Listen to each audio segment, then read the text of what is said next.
So in this video, we're just going to be talking about the accuracy percentage stat. It's honestly not talked about as much as other things to improve on, for good reason, but there are still many videos that talk about it, and people will use your accuracy percentage as a way to cope with their ranked loss. However, I'm here to tell you why accuracy percentage doesn't really matter as a stat. There are honestly way too many random variables that affect and lower your accuracy percentage, so I'm just going to be listing the ones that I thought about as fast as possible.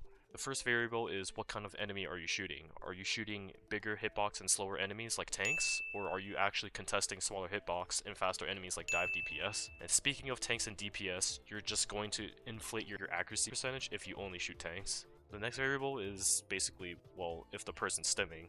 Sometimes people just shoot at nothing and reload just to test out sounds or just because they're bored. It happens a lot of the time before the round starts. Another factor is that most of the time you attack from your character's in-game weapon instead of the crosshair. It doesn't come from your camera. So for example, right here, if I'm head glitching, right,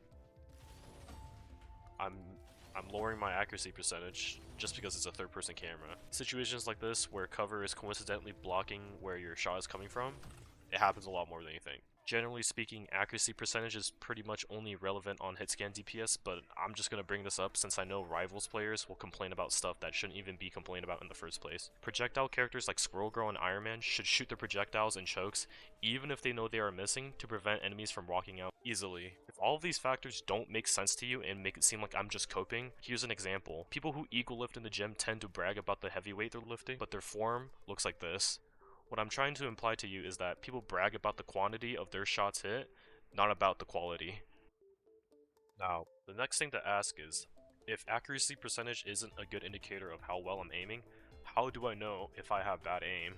The truth is, there's not really a good one and done answer to this. Pros will miss shots all the time, and there will be days where your aim is on point.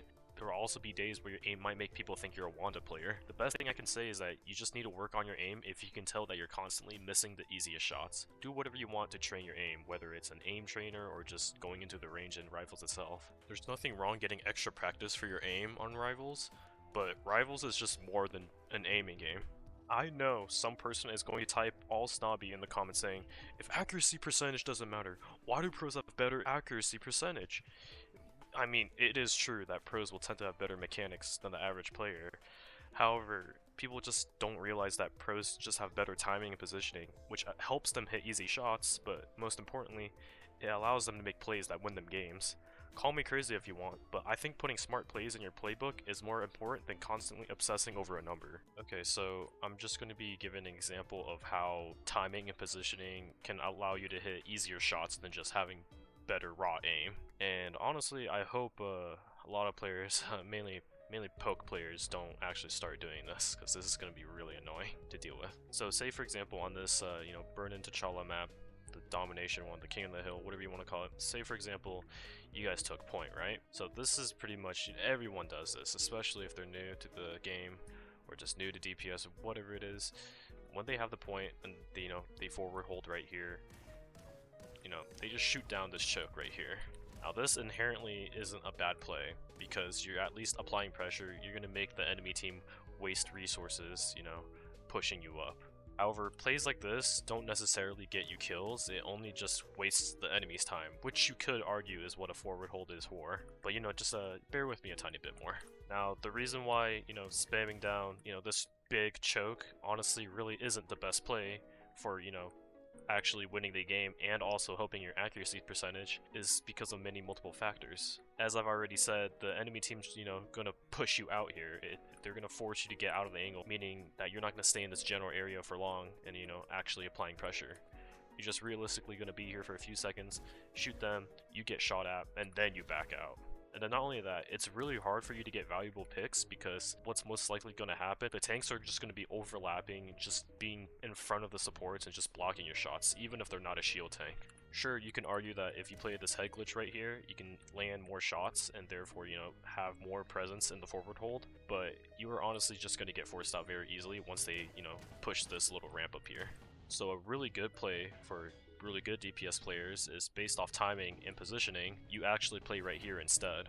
Now the reason why this works is, well, one, their front line's not going to be focused on pushing here. Most front lines go through this way right here rather than here. And so with your third person camera, all you have to do is wait for the tanks to push up, and then look at the squishies behind and just, snipe them. And the timing works really well too, because no one's gonna realize that you're here most of the time, and their supports are gonna be really focused on keeping their tanks alive. So while they're healing, you just get a few free shots on them, maybe make them waste a cooldown, maybe actually get a kill there, and technically you've just done more. And the reason why this demonstration is related to accuracy percentage is just because I have better timing and positioning than other people. I actually just hit easier shots rather than just having better aim, and therefore it just helps my accuracy percentage go up. Okay, so pretty much I'm going to be showing proof and like gameplay footage that this demonstration does work. It's just not too impressive because I don't get a kill, nor do I force out like a super important cooldown, but it's still a very good demonstration. Also, this is quick play, and the reason why is because I don't play DPS that much in comp anymore, because I rather fail than just force my main on my team most of the time. And not only that, queuing quick play just specifically for one map is so annoying, especially if it's a domination map. There's actually just no guarantee that the map I was looking for is going to be like the first or second map played. In fact, this map right here was the third map played, but anyways, let's just get to it. So right here, it's literally happening right now. My team has the point. My tanks are doing a forward hold to, shave off some extra time, make them work for the map control.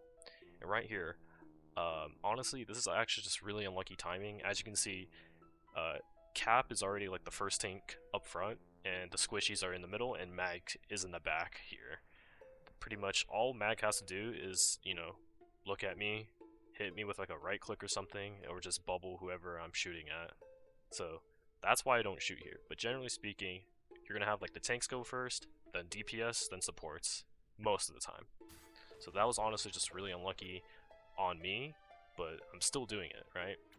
So I see Phoenix in, the last place, so I was like, okay, I'm just gonna go with it.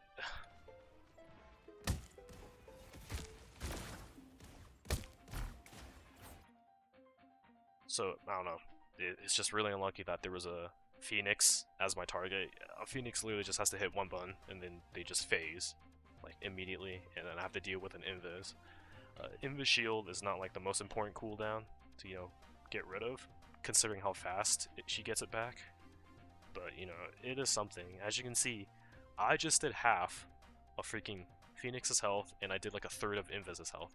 This is honestly really hard to do if I was just playing main, because as I said before, even if I had the best aim in the world, these tanks are going to just push me off the angle in main, and they're also going to be overlapping in between my shot and the support. So it's just very unlikely that I'd do this amount of damage if I was just sitting main. Okay, so in conclusion, your aim will get better the more you play a certain hero and the more you play shooters. Don't get me wrong, hitting more shots and having good mechanics will definitely help you.